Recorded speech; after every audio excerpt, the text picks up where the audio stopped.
Forget.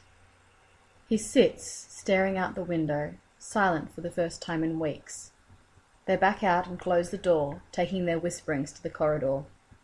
If he could still feel, he'd be glad. It is strange, this not feeling. He can't remember ever being so tired. He can't remember...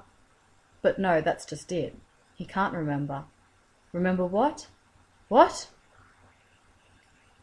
He has forgotten. He is as good as senile. We are safe.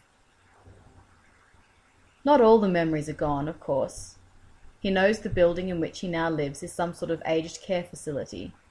He knows that the people who gather to whisper behind his closed door are mostly relatives with a smattering of nursing staff and press. He knows who he was, too. Simon Baker, 86, former proprietor of Dean Baker and Sons. But no, that's what he did, not who he was. Who was he again?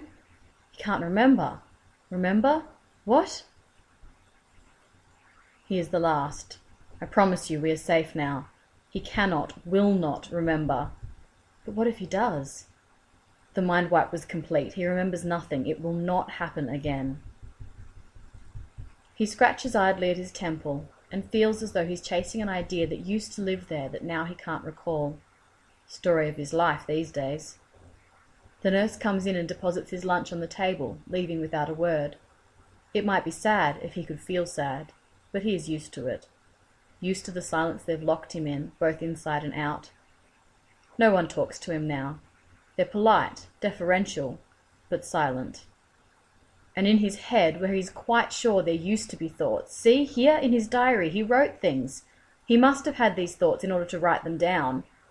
But they're as foreign to him as the nurse who comes in every day, the one whose name he's sure he knows, but can't remember. In his head, silence. Can't remember.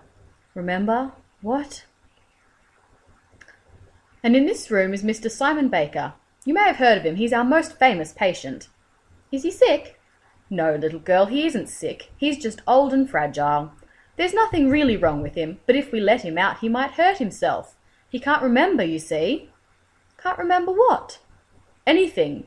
He has Alzheimer's, perhaps, or dementia. We're not quite sure. That's sad.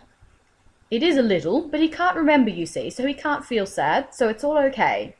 Mum, look, this man can't remember. Can't remember? What? Outside the window a tree bends in the wind.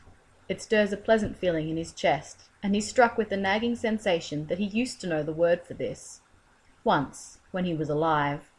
Because he can't remember now, so he mustn't be alive. That's what he's decided at any rate, and his diary agrees, so it must be true. Even the nurse, when she delivers his food, is quieter, hardly daring to breathe in his presence. He must be dead. Only the dead can't remember.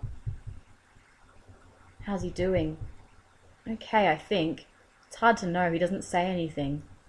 But he's healthy? Perfectly so. I saw the doctor yesterday. He says he's surprised at how well he's doing for someone his age. You don't think it might be his power sustaining him? No, he can't remember a thing.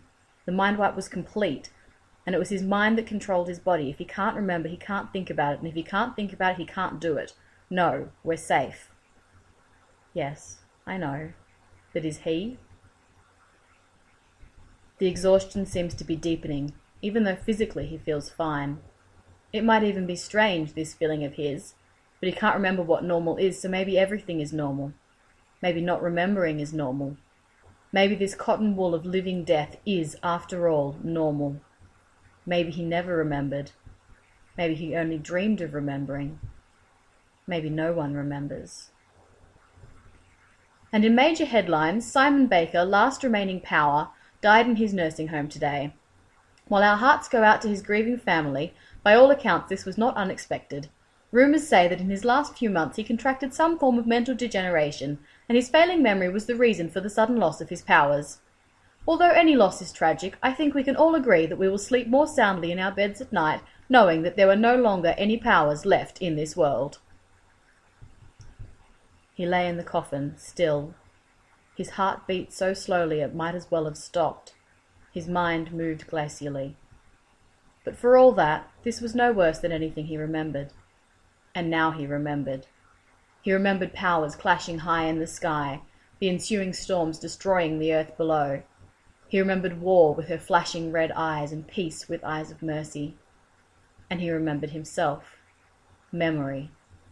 And he remembered all the pain and suffering that ever was, all the hardships that ever will be. And he knew that some things are best forgotten. In the end, we can't actually remember what happened. One day the world was fine and the next, well, it was all a mess and it's all sort of a blur. None of us can really recall. But it's a devastating war, one that's wiped out 3/4 of Earth's population. Doesn't anyone know why it began? That's just the thing. No one can remember. Remember? What?